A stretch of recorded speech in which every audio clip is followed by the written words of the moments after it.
রায়পুরা উপজেলার খাকচক গ্রামে এখানে একজন কৃষক বড়ই চাষ করেছেন বাড়ির পাশে একটা পতিত জমিতে। এবারে প্রথম চাষ করে সে অনেক লাভবান হয়েছে জানাই। তো তার বাগানে এবং তার সাথে কথা বলবো তিনি কিভাবে উদ্বুদ্ধ হয়ে বড়ই চাষ করলেন এবং তিনি কেমন লাভবান হলেন। এক ব্যাগ পারছি, এক ব্যাগ যার যার লাগে আইসা পড়েন বিল্লাল ভাইয়ের খাকচর বড়ই খেতে। খুব সুস্বাদু, মিষ্টি, খেতেও খুব মিষ্টি।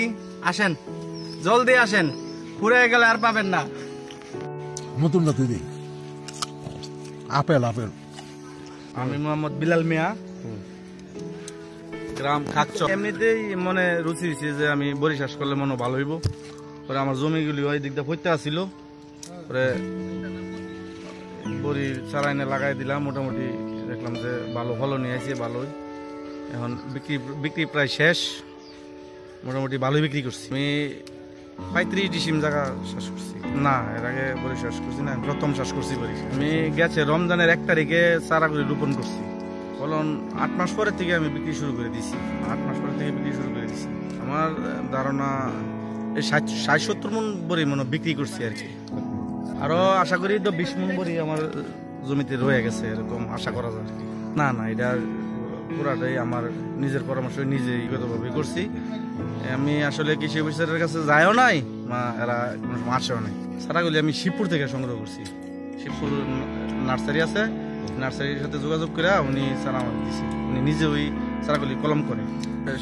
সহজ বলতে গেলে মোটামুটি আর কি, বেশি পরিশ্রমও না, একবারে হালকাও না। কীটনাশক ওই যে ফুলের সময়, যে সময় ফুলটা আসে এই সময় কিছু দিত, এরপরে আর বড়িতে কীটনাশক লাগে না।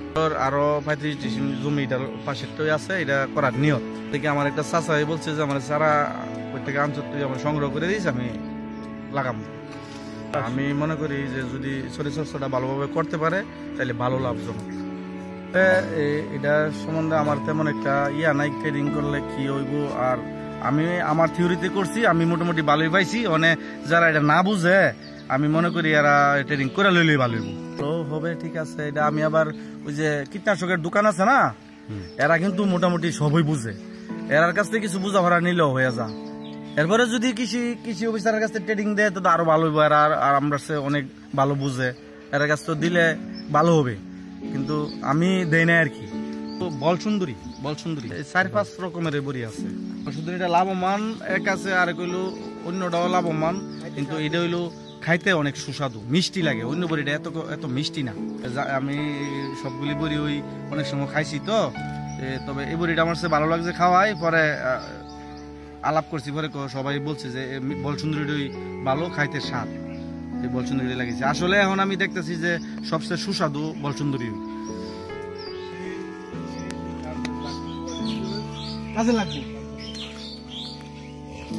প্রতি সপ্তাহে এই বাগানে আসি, প্রতি শুক্রবার। আমি মোহাম্মদ রুবেল মিয়া, রামপুর ঔষধের ব্যবসা করি। তো ওনার বাগানের বড়ই অনেক সুমিষ্ট। তো ওনার বাগান এবং খুব অল্প পরিচর্যায়, অল্প ব্যবস্থাপনা, এটা খুব লাভজনক একটা ব্যবসা। আমি নিজেও উদ্বুদ্ধ। আমি চাচ্ছি, আমার কিছু পতিত জমি আছে, যে জমিগুলো আসলে চাষবাস করা হয় না, এগুলো ফেলে না রেখে আমি যদি বড়ি চাষ করি, ভিটামিন সি এর ঘাটতি পূরণে যেরকম অবদান রাখবে, আমিও 2 পয়সা ইনকাম করার সুযোগ তৈরি হবে। ধন্যবাদ।